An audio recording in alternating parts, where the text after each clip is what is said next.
Hello and welcome viewers, I am Pia and you're watching NewsX World. Let's take a look at the top headlines this hour. Israel is striking Gaza City's high-rise buildings while ramping up its offensive to take over the region. Meanwhile, the Defense Minister of Israel, Katz, has warned that the strike on the buildings is just the beginning, signaling major attacks in Gaza to follow. Meanwhile, US President Donald Trump has stated that the US is in deep negotiations with Hamas to reach a hostage deal. US President Donald Trump has downplayed the idea of the United States pursuing regime change in Venezuela. This comes after Venezuelan president's claim against the United States plotting to overthrow their government using military threats.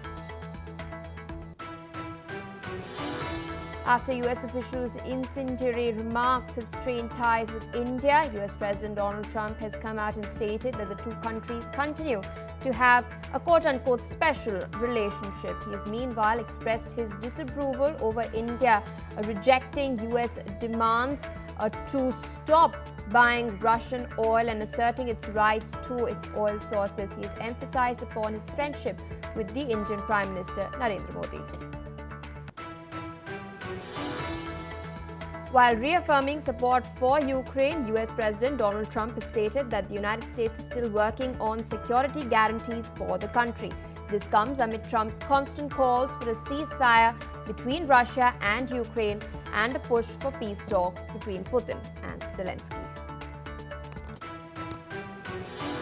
In a massive ICE raid at a Hyundai facility in Georgia, Atlanta, the United States has now detained 475 workers. This comes amid Donald Trump's crackdown on illegal immigration. Meanwhile, the Homeland Security Investigations Special Agent has stated that the employees were working unlawfully, while Trump has termed the detainees as aliens.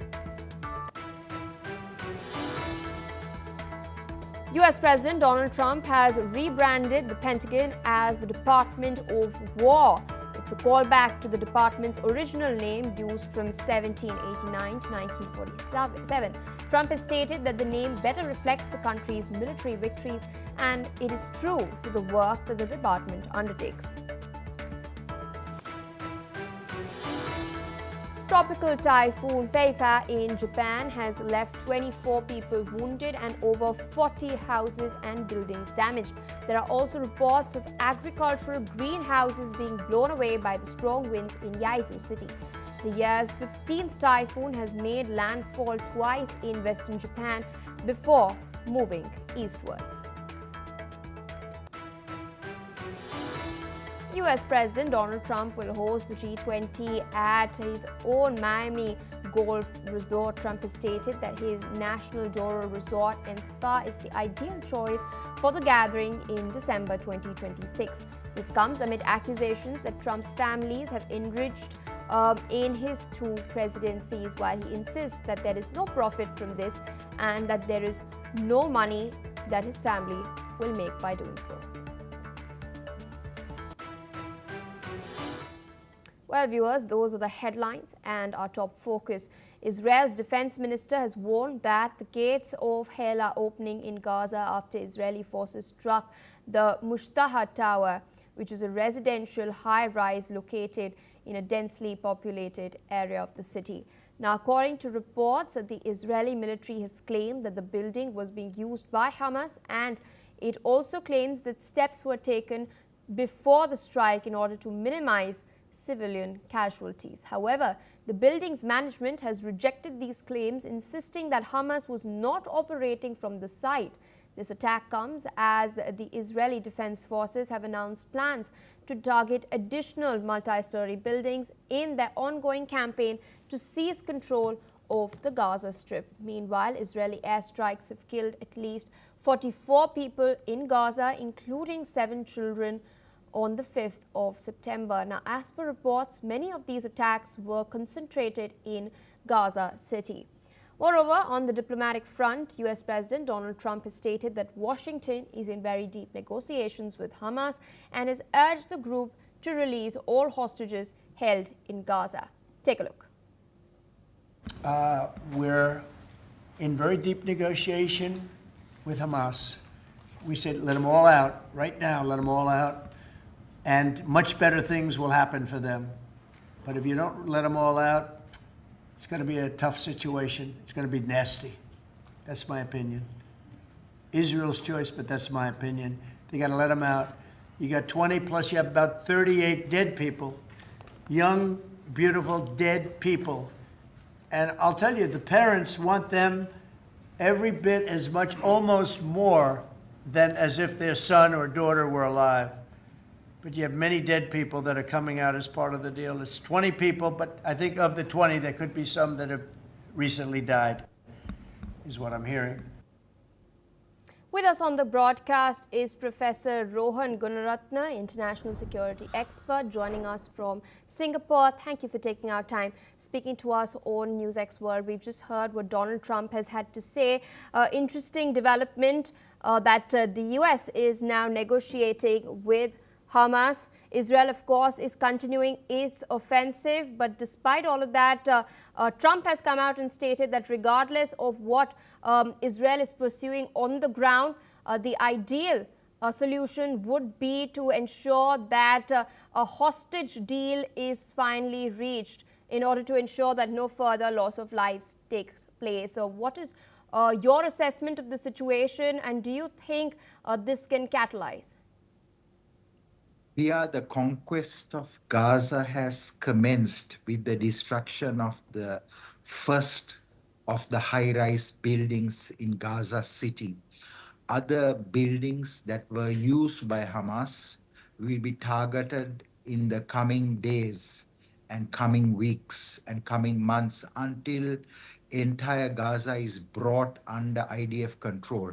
The only way to stop this is to ensure that all the hostages are released. The Israeli Prime Minister, day before yesterday, made a statement that they want Hamas to release all the hostages and also to disarm, and Israel will have security control of Gaza. President Trump and the United States at this point is negotiating through Qatar and Egypt with Hamas to ensure that Hamas release all the hostages and also disarm. If this does not happen, certainly Gaza will be very severely damaged and destroyed, and many innocent people will die in the military operations.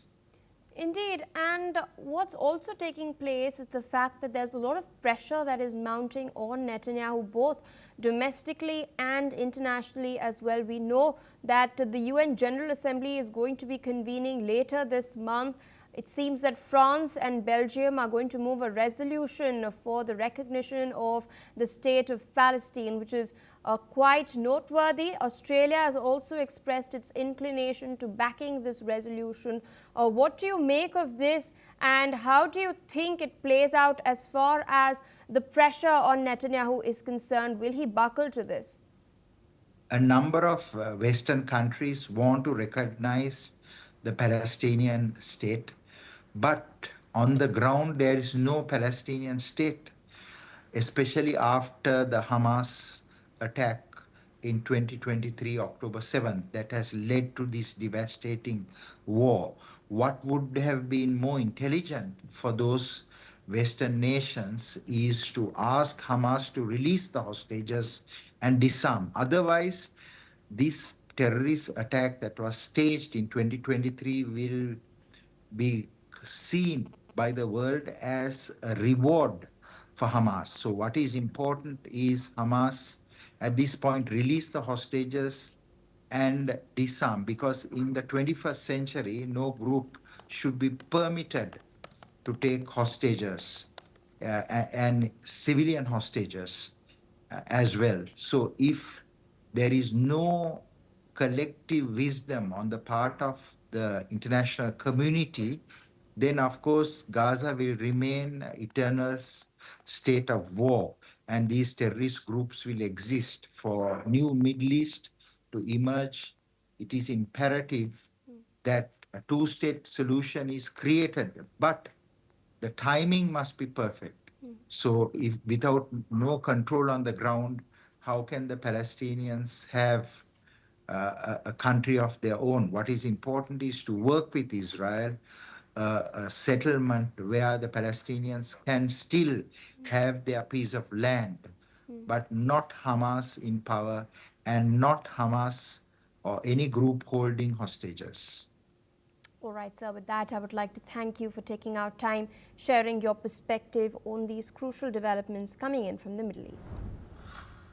Meanwhile, viewers, more news we're tracking on the broadcast. US President Donald Trump has stated that he is disappointed that India is purchasing oil from Russia. Trump has reiterated that he has put a high tariff on India for doing the same. Listen in. You know, I've been very disappointed that India would be buying so much oil, as you know, from Russia. And I let them know that. We put a very big tariff on India, 50% tariff, very high tariff. I get along very well with Modi, as you know. He's great. He was here a couple of months ago. Meanwhile, Trump has also stated that he will always be friends with the Indian Prime Minister Narendra Modi. That's not all. He's also gone on to state that India and the United States have a special relationship and there is nothing to worry about. He has stated that he gets along with the Indian Prime Minister Narendra Modi as he was here a couple of months ago and they went together to the Rose Garden as well. Take a look. I always will. I'll always be friends with Modi. He's great. Prime Minister, he's great. I'll always be friends, but I just don't like what he's doing at this particular moment. But India and the United States have a special relationship. There's nothing to worry about. We just have moments on occasion. Remember earlier, Donald Trump had made a post on his platform Truth Social suggesting that the US had quote-unquote lost India to China. His comments followed the Xi-Putin-Modi meeting at the SCO summit, and it now seems that Trump has walked back on the comments that he posted yesterday. But that's not all that we're tracking. As per the latest information, the Indian Prime Minister Narendra Modi has reacted to Donald Trump's comments as well. He has welcomed what Trump has stated.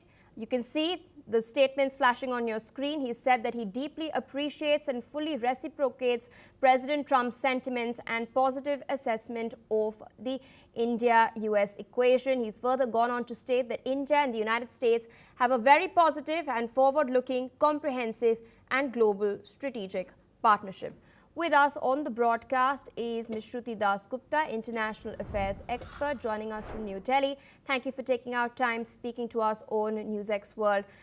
This is quite the interesting development because over the last couple of weeks or so, we've seen several advisors of Donald Trump.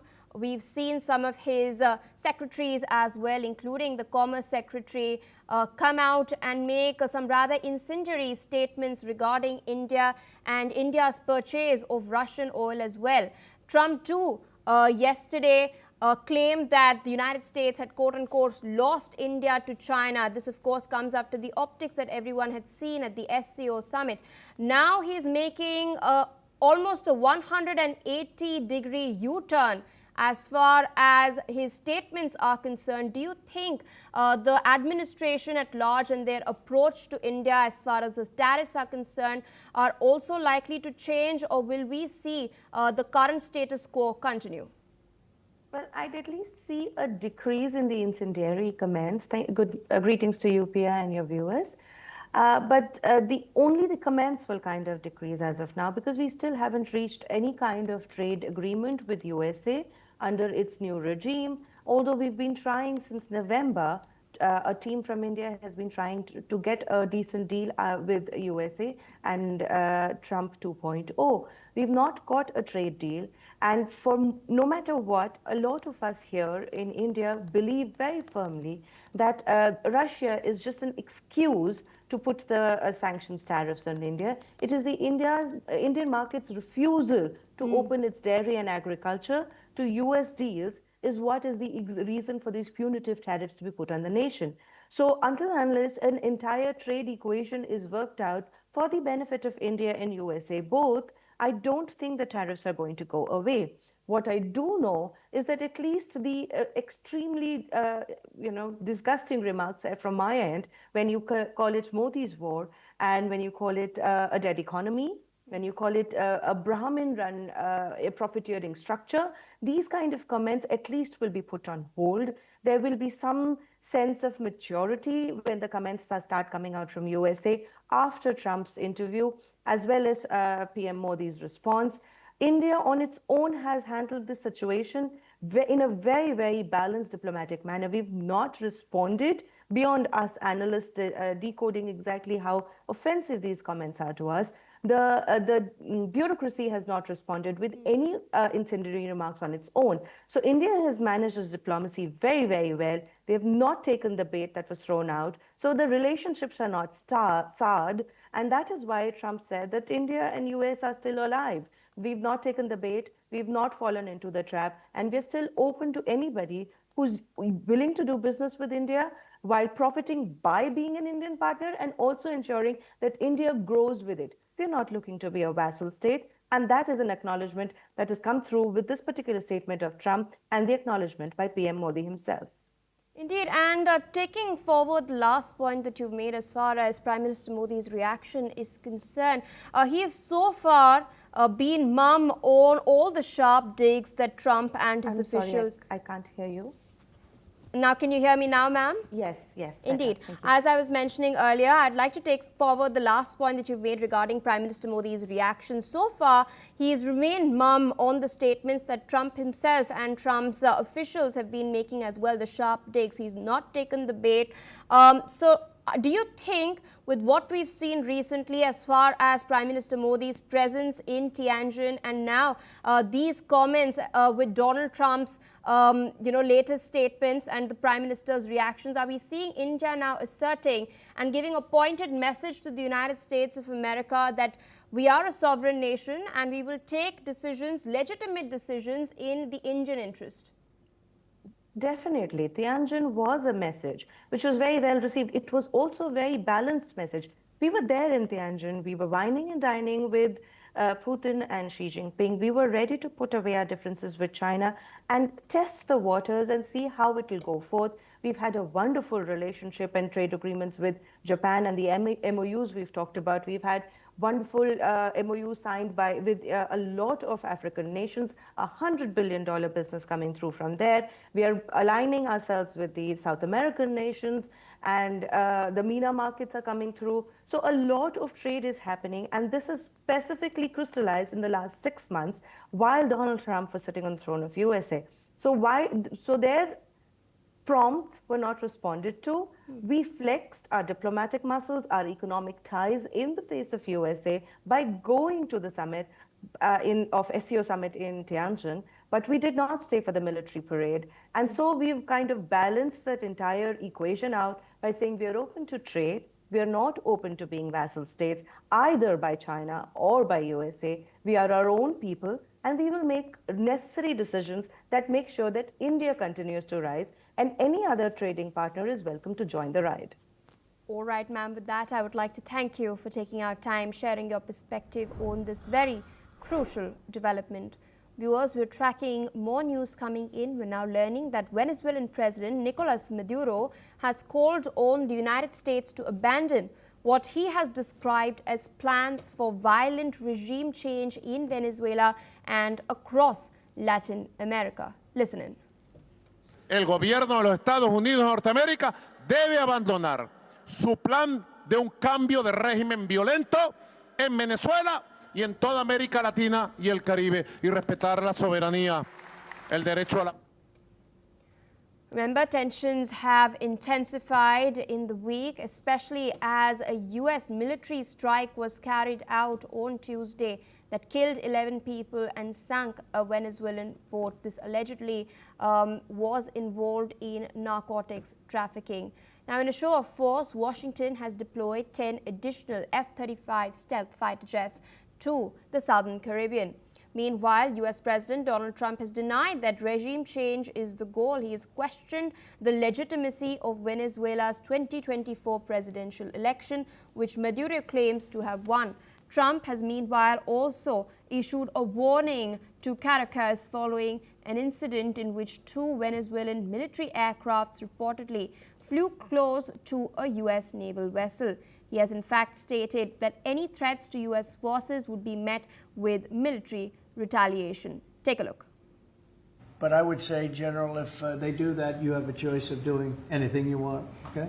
If they fly in a dangerous position, I would say that you can, you or your captains can make the decision as to what they want to do, all right? Sure. Sir, How close we did have, they get, we have Mr. one more. President? You said they didn't go over. Say it? How close did they get? You said the planes did not. Well, I go don't want to over. talk about that, but if they do put us in a dangerous position, they'll be shut down. Thank you very much, everybody. All right, we've heard what Donald Trump has had to say. He has very clearly given a free hand to the US military, stating that they can do whatever they want in an event if any Venezuelan aircraft ever comes near a US naval base. Again, with us on the broadcast is Dr. Satoru Nagao. He's a fellow at the Hudson Institute in Tokyo. Thank you so much for speaking to us on NewsX World. We do know that the United States of America does not recognize Maduro as the legitimate ruler of Venezuela, leader of Venezuela actually. We've also seen that the United States claims that they're trying to block off the narcotic smuggling route. They're trying to stifle that and ensure that narcotics are not smuggled from Venezuela to the United States of America, and that is the reason they're claiming for the military buildup. Maduro, meanwhile, has activated militias in response to this, claiming that a regime change operation is what the United States is eyeing as an end goal. We do know that Venezuela has quite a lot of oil reserves, something that the US continues to keep its eye on. Do you think and do you believe the United States' ostensible reason? Yes, sir. In this case, there's a high possibility that Trump administration will strike a limited facility in Venezuela. Because view from India's Operation Sindoor is similar type. India did not attack the military facility of the Pakistan first time, and only target is only terrorist-related target that is limited to strike against Pakistan. That is one of the good example. When the United States attacked Venezuela, there is a drug-related facility, and so US will attack these facilities at a limited pace. So that's why the President Trump said that this is not regime change. This is a military operation against a drug-related issue. And indeed, there is a high possibility that the Trump administration will choose the attack because view from the Trump administration, drug issue, illegal immigration issue, this issue is a very domestic issue. The threat against mainland of the United States directly. So that's why they think that this is very important. And so view from such kind of the idea, there is a high possibility that they will attack drug cartels in the Venezuela, even if this is not regime change. So Maduro itself will face something difficulty, that is true. But at the same time, United States hasn't planned to occupy Venezuela or stay in Venezuela for a long time. This is a military operation, but a very limited one, and the target is the drug-related facility, I think. All right, so I request you to stay on with us as we track further developments coming in. Viewers, we're now learning that US President Donald Trump has signed an executive order to rename the Department of Defense as the Department of War. The department will initially use the new name as a secondary title while the administration seeks congressional approval to make the change permanent. Listen in.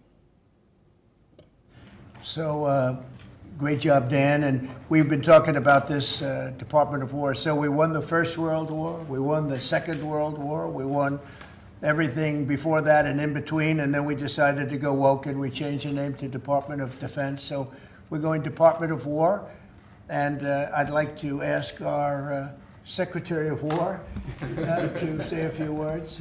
Pete Hegseth. I think it's a much more appropriate name, especially in light of where the world is right now. We have the strongest military in the world. We have the greatest equipment in the world. We have the greatest manufacturers of equipment by far. There's nobody to even compete. And you see that with this and so many other things.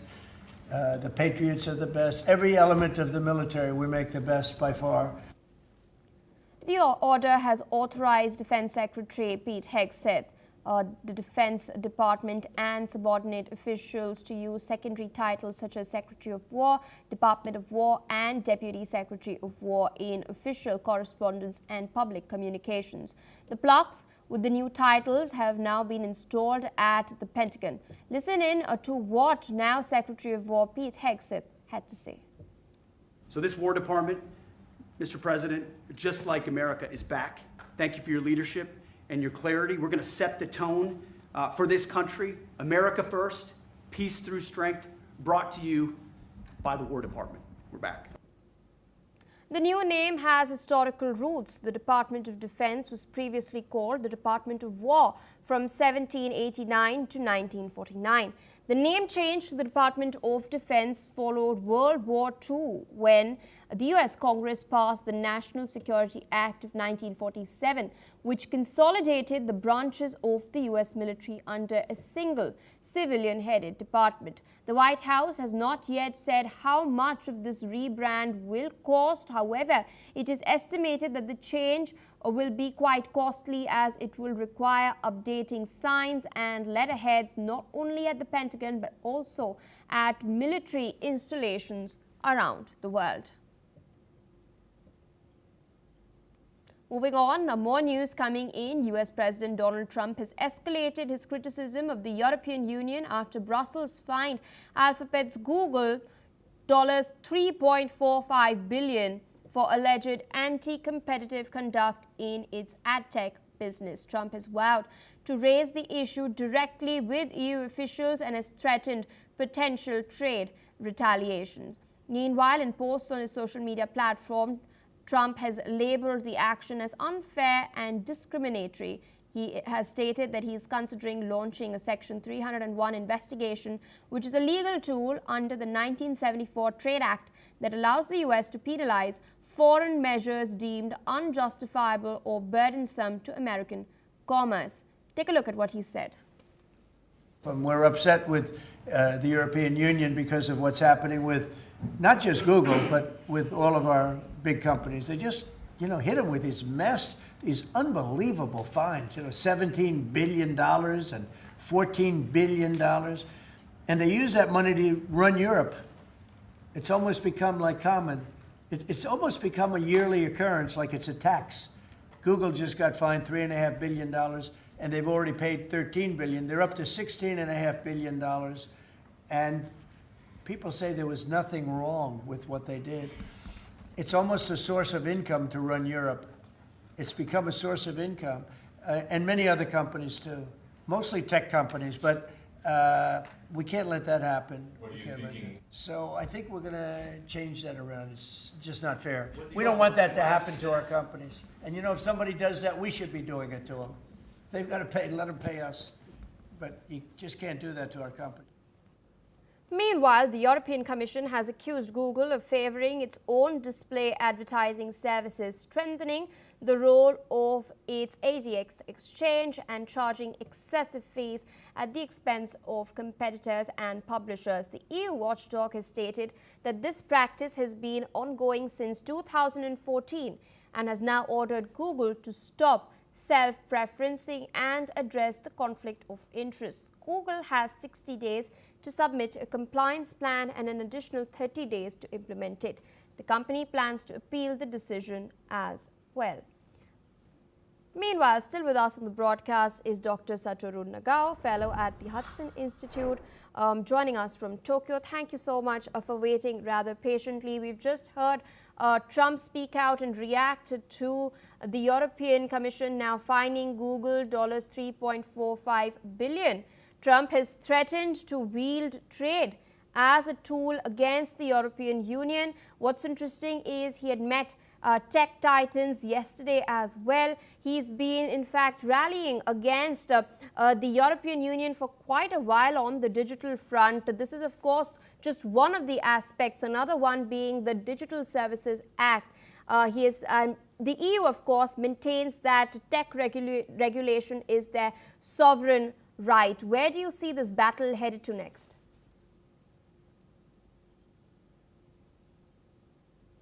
Hello, can I say that? Yes, sir. Okay. EU's definition is very strict. So that's why there are many big companies in the United States which is a global level. Their business is global and influential, and there is a possibility they can dominate the area of the business. So that's why the view from the EU's strict rule, any company or any big company of the United States could be the target of this restriction. So that's why there is a gap of the perception between EU and the United States. EU think this is dangerous, the more diversity and promote the competition is better. But the view from the United States, this is a threat against the United States, something that all of the target US companies, and this is unfair. So that's why it has happened. So EU say this is fair, but US say unfair. And so because of the size of the company of the United States, that is unfortunate gap between two places, I think. All right, sir. Thank you so much for joining us on NewsX World this morning as we discuss these very crucial developments. But due to paucity of time, we must wrap up this bulletin here. More news and updates on the other side. Stay tuned.